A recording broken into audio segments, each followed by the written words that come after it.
ನಾನು ಒಂದ್ಸಲ ನಮ್ಮ ಕಾಲೇಜಲ್ಲಿ ಕ್ಯಾಂಟೀನ್ ಹತ್ರ ಹೋಗ್ತಿದ್ದೆ. ಅದು ಯಾರೋ ಒಬ್ಬ ಹುಡುಗ ಬಂದ, ನಮ್ಮ ಓಲ್ಡ್ ಸ್ಟೂಡೆಂಟ್ ಥರ ಕಾಣಿಸ್ತಾನೆ, ನೋಡೋಕೆ ಚೆನ್ನಾಗಿದ್ದಾನೆ, ಆದರೆ ಬಟ್ಟೆ ಗಿಟ್ಟೆ ಎಲ್ಲ ಭಾಳ ಶಾಬಿಯಾಗಿದೆ. ಬಂದ ನಂತರ, sir good morning sir. Good morning ಅಪ್ಪ, ನೀನು ಯಾರು ಹೀರೋ ಅಂತ ಯಾಕೆ ಕೇಳೋದು, ನಮ್ಮ ಓಲ್ಡ್ ಸ್ಟೂಡೆಂಟ್ ಇರ್ಬೋದು ಅಂತ. ಏನು ಸಮಾಚಾರ ಸರ್? ದಯವಿಟ್ಟು ಬೇಜಾರು ಮಾಡ್ಕೋಬೇಡಿ sir, I want a help from you. Tell me what is it? Sir ಇಲ್ಲ ಅನ್ಬೇಡಿ ಸರ್, 10 ರೂಪಾಯಿ ಕೊಡಿ ಸರ್. ಇಷ್ಟು ಚೆನ್ನಾಗಿದೆ ನೋಡಿದ್ರೆ 10 ರೂಪಾಯಿಗ? ಯಾಕೆ 10 ರೂಪಾಯಿ? ಸರ್ ನಾಚಿಕೆ ಇಲ್ಲದೆ ಹೇಳ್ತೀನಿ, ನಾನು ಬ್ರೇಕ್ಫಾಸ್ಟ್ ಮಾಡಿಲ್ಲ ಸರ್, ತಿಂಡಿ ತಿನ್ಬೇಕು ಸರ್. ತಿಂಡಿ ತಿಂದಿಲ್ಲ ಅಂದರೆ ಇವತ್ತಲ್ಲ ಸರ್, ನೆನ್ನೆಯಿಂದ ತಿಂದಿಲ್ಲ ಸರ್. ನೆನ್ನೆ ಮಧ್ಯಾಹ್ನ ರಾತ್ರಿ ಎಲ್ಲೂ ಊಟ ಮಾಡಿಲ್ಲ ಸರ್, ತುಂಬ ಹೊಟ್ಟೆ ಹಸಿತಾಗಿದೆ. 10 ರೂಪಾಯಿ ಕೊಡಿ ಸರ್, ಬ್ರೇಕ್ಫಾಸ್ಟ್ ಮಾಡಿಬಿಡ್ತೀನಿ ಸರ್. ನನಗೆ ಅಯ್ಯೋ ಪಾಪ ಅನಿಸ್ತು. ತುಂಬ ಚೆನ್ನಾಗಿ ಬದುಕಿ ಬಾಳಿದ ಹುಡುಗ ಅಂತ ಅನ್ಸುತ್ತೆ ಅವನು, ನೋಡೋಕೆ ಚೆನ್ನಾಗಿದ್ದಾನೆ. 10 ರೂಪಾಯಿ ಇಲ್ವಾ ಅವನ ಹತ್ರ? ನಾನು ಯಾಕೋ ಬೇಜಾರಾಯಿತು, 100 ರೂಪಾಯಿ ಕೊಟ್ಟೆ. ಇಟ್ಕೊ 100 ರೂಪಾಯಿ, ನಿನಗೆ ಜೀವಮಾನವಿಡೀ ನೋಡ್ಕೊಳಕ್ಕಾಗಲ್ಲಪ್ಪ ನನಗೆ, ಆದರೆ ಈ ಇಡೀ ದಿನ ನಿನಗೆ ಊಟ ಕೊಡೋಕ್ಕಾಗುತ್ತೆ. ಈಗ ಬ್ರೇಕ್ಫಾಸ್ಟು, ಮಧ್ಯಾಹ್ನ ಊಟ, ರಾತ್ರಿ ಊಟ ಮಾಡ್ಬೋದು. 100 ರೂಪಾಯಿ ತಗೋ sir. Thank you very much sir. ಏನು ಸಹಾನುಭೂತಿ ಸರ್ ನಿಮ್ಮದು, I am so glad, thank you sir ಅಂತ ಹೊರಟ. ನಾನು ಬಾಯ್ಲಿ ಒಂದು ನಿಮಿಷ ಅಂದೆ. ಸರ್ ಬಾಯ್ಲಿ, ಏನು ಸರ್? ನಾನೊಂದು ಪ್ರಶ್ನೆ ಕೇಳ್ತೀನಿ, ನೀವು ಉತ್ತರ ಹೇಳ್ಬೇಕು. ಹೇಳ್ಬೋದಾದ್ರೆ ಹೇಳು, ಹೇಳಿ ಸರ್. ಅಲ್ಲಪ್ಪ, ನೀನು ನೋಡಿದ್ರೆ ಚೆನ್ನಾಗಿದ್ದೆ ಅಂತ ಕಾಣಿಸುತ್ತೆ, ಯಾಕೆ ಹಿಂಗಾಗ್ಬಿಟ್ಟಿದೆಯಾ? 10 ರೂಪಾಯಿ ಇಲ್ಲದೆ ಇರೋ ಸ್ಥಿತಿಗೆ ಯಾಕೆ ಬಂದೆ ನೀನು? ಬೇಡ ಬಿಡಿ ಸರ್, ಅದೆಲ್ಲ ಯಾರು ಹೇಳ್ಬಾರ್ದು ಬಿಡಿ ಸರ್. ಹೇಳ್ಬಾರ್ದು ಅಂದರೆ ಪರವಾಗಿಲ್ಲ, ಹೋಗು. ಅದು ಹೇಳ್ಬೋದಾದರೆ ಹೇಳು. ಅಯ್ಯೋ ನಿಮ್ಗೇನು ಸರ್, ಹೇಳ್ಬಿಡ್ತೀನಿ ಅಂತ. ಹೇಳು, ಭಾಳ ಚೆನ್ನಾಗಿ ಸಾರ್, ತುಂಬ ಚೆನ್ನಾಗಿದೆ ಸರ್, ಕಾರ್ ಇತ್ತು ಸರ್ ನನ್ನ ಹತ್ರ ಓಡಾಡೋಕ್ಕೆ, ಮತ್ತು ಯಾಕೆ ಹಿಂಗಾದೆ?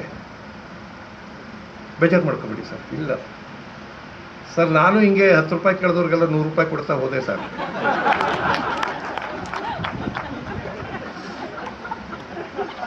ಸರ್ ಬರಲ್ಲ ಸರ್ ಅಲ್ಲ, ಹೋಗಿತ್ತು ಅಂತ.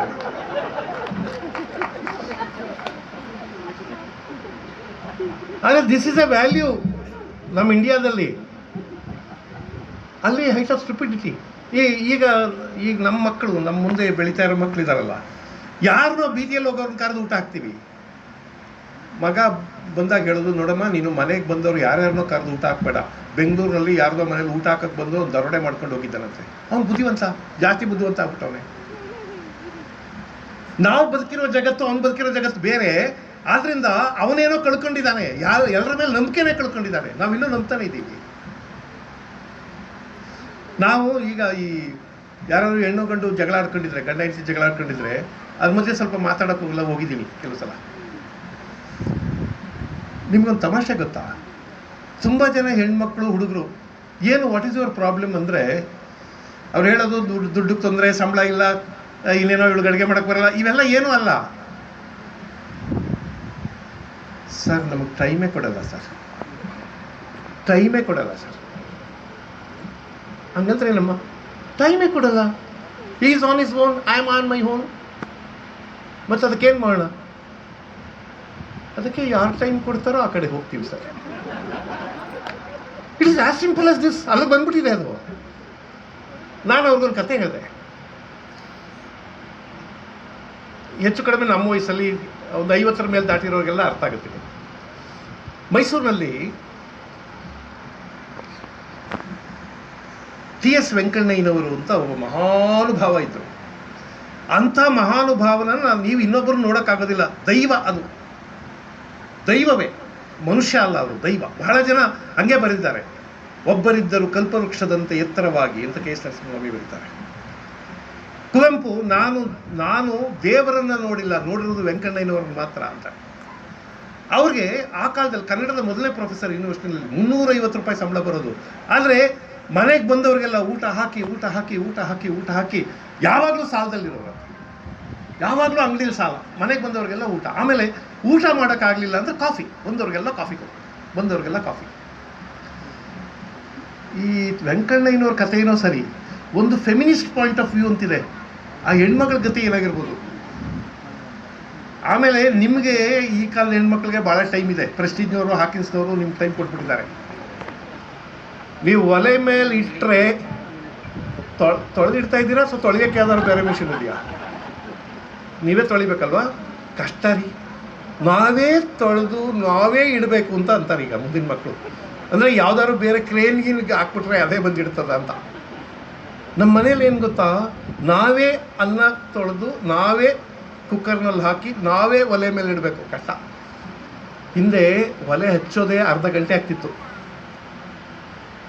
ಆಮೇಲೆ ತೆಂಗಿನಕಾಯಿ ತುರಿಬೇಕು, ಆಮೇಲೆ ರುಬ್ಬಬೇಕು. ಅಡುಗೆ ಮಾಡೋದು ಒಂದು ದೊಡ್ಡ ಪ್ರೋಸೆಸ್ಸು. ಆಮೇಲೆ ಒಂಚೂರು ಬಿಡು ಸಿಕ್ಕಿದ್ರೆ ಮೆಣಸಿನ ಪುಡಿ ಮಾಡ್ಕೋಬೇಕು, ಅದೇನೋ ಕುಟ್ಕೋಬೇಕು, ಹಪ್ಪಳ ಮಾಡಬೇಕು, ಸಂಡಿಗೆ ಮಾಡಬೇಕು, ಉಪ್ಪಿನಕಾಯಿ ಮಾಡಬೇಕು, ಏನೇನೋ ಮಾಡಬೇಕು. ಇವೆಲ್ಲ ಕೆಲಸಗಳು ಅಲ್ವಾ ರಮೇಶ್?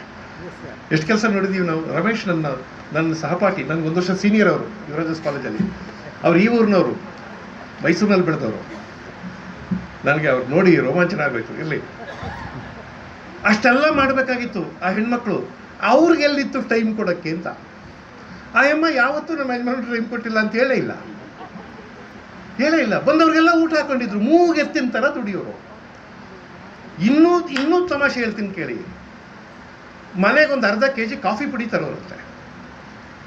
ಕಾಫಿ ಪುಡಿ 3-4 ದಿವಸಕ್ಕೆ ತೀರೋಗೋದು. ಬಂದವ್ರಿಗೆಲ್ಲ ಕಾಫಿ ಕೊಡೋದ್ರೆ ಏನಾಗುತ್ತೆ? ತೀರೋಗೋದು. You can imagine. ನನಗೆ ಕಣ್ಣಲ್ಲಿ ನೀರು ಬಂದ್ಬಿಡ್ತೀವಿ ಕಥೆ ನೋಡಿ. ಹೊರಗಡೆ ಹೋಗುವಾಗ ಅವ್ರ ಹೆಂಡತಿ ಬಾಗಿಲಲ್ಲಿ ಬಂದು ನಿಂತ್ಕೊಂಡು ಏನು ಅಂದರೆ, ಕಾಫಿ ಪುಡಿ ಮುಗಿದೋಗಿತ್ತು ಅಂತ. ಇವರೇನು ಕಾಫಿ ಕುಡ್ದಿಲ್ಲ, ಅವ್ರ ಕರೆಸ್ ಗೆಸ್ಟ್ಗಳು ಕಾಫಿ ಕೊಟ್ಟಿರೋದು. ಕಾಫಿ ಪುಡಿ ಮುಗಿದೋಗಿತ್ತು ಅಂತಾರೆ. ಹಂಗಂದ ತಕ್ಷಣ ಅವಳು, ಈ ಹೆಂಗಸರು ಮನೆಗಳನ್ನ ಹಾಳು ಮಾಡಿಬಿಡ್ತಾರೆ, ಎಲ್ಲಿಂದ ತರಲಿ ಕಾಫಿ ಪುಡಿ ಅಂತಾರೆ ಯಜಮಾನ್. ಇವರೇ ಕರೆದಿರೋ ಗೆಸ್ಟ್ಗಳು ಅಂತಾರೆ ಯಜಮಾನ್. ಆಗ ಇವರು ಅಂದ್ಕೊಂಡು ಒಳಗೋಗ್ತಾರೆ. ಒಳಗೋಗಿ ಅವ್ರು ಸಾಸಿವೆ ಡಬ್ಬದಲ್ಲಿರೋದು ಎಂಟಾಣಿ ಕೊಟ್ಟು ಕಾಫಿ ಪುಡಿ ತರಿಸ್ತಾರೆ. ಯಾರೋ ಕೇಳ್ತಾರೆ, ಅಲ್ಲಮ್ಮ ಅವರೇ ಕರೆದುಕೊಟ್ಟಿರೋದು, ಎಲ್ರಿಗೂ ಕಾಫಿ ಕೊಡಿಸ್ತವ್ರೆ ಅವರು, ನಿಮ್ಮನ್ನೇ ಬೈತಾರಲ್ಲ, ನ್ಯಾಯನ ಇದು ಅಂದರೆ ಆ ಅಮ್ಮ ಹೇಳೋದು, ಅವ್ರ ಹತ್ರನೂ ದುಡ್ಡಿರ್ಲಿಲ್ವಲ್ಲ, ಬೈದೆ ಏನು ಮಾಡ್ತಾರೆ. ಈ ಲಾಜಿಕ್ಕು ಈ ಕಾಲದಲ್ಲಿ ಯಾರಾದ್ರು ಹೆಣ್ಮಕ್ಳಿಗೆ ಅರ್ಥ ಆಗುತ್ತಾ? ಇಮಿಡಿಯೇಟ್ ಕುತ್ತಿಗೆ ಪಟ್ಟಿ ಹಿಡ್ಕೊಬಿಡ್ತಾರೆ. ಮಗನೇ, ನೀನೇ ಕರ್ಕೊಂಬಂದಿರೋ ಗೆಸ್ಟು, ಬೇಕಾದ್ರೆ ಅಕೌಂಟ್ ಕೊಟ್ಬಿಡ್ತೀನಿ ಎಷ್ಟು ಕಾಫಿ ಪುಡಿ ಕೊಟ್ಟಿದ್ದೀನಿ ಅಂತ. ನನಗೆ ಬೈತೀಯ ನೀನು? ಲಾಯರ್ ಕೇಳ್ಕೊಟ್ಟಿರ್ತಾರೆ. ಅವನು ಯಾರು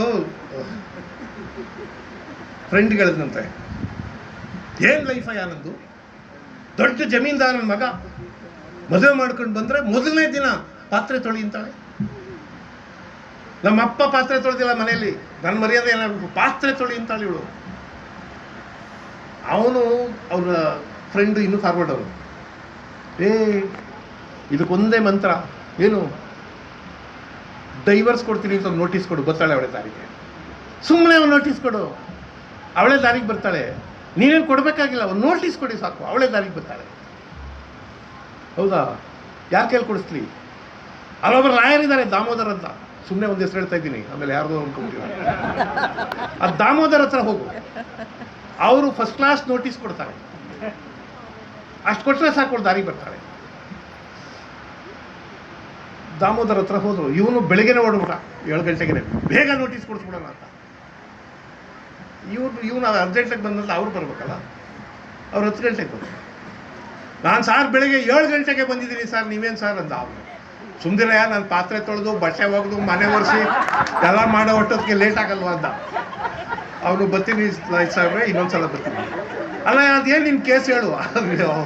ನೀವು ಬರೀ ಪಾತ್ರೆ ತೊಳೆಯೋದೇ ಕಷ್ಟ ಅಂತ ಬಂದಿದ್ರಿ, ನೀವು ಮನೆ ಒರೆಸಿ ಪಾತ್ರೆ ತೊಳೆದು ಬಟ್ಟೆ ಒಗಿತಾ ಇದ್ದೀರಿ, ಇನ್ನು ನಿಮ್ಮ ಹತ್ರ ಏನು ಕೇಸ್ ಕೊಡಲಿ ಅಂತ ಬಂದ ವಾಪಸ್.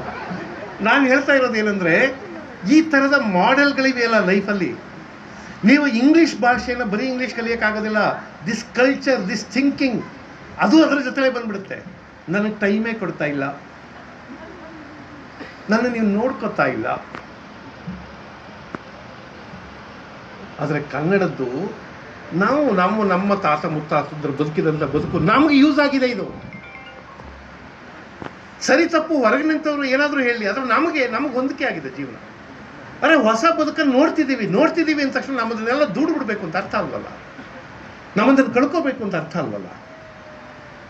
ಹೊಸ ಬದುಕನ್ನು ಪಡ್ಕೊಳ್ಳುವಾಗ ನಾವು ಕಳ್ಕೊಂಡಿದ್ದೇನು ಅಂತ ಕೂಡ ಅರ್ಥ ಆಗಬೇಕು.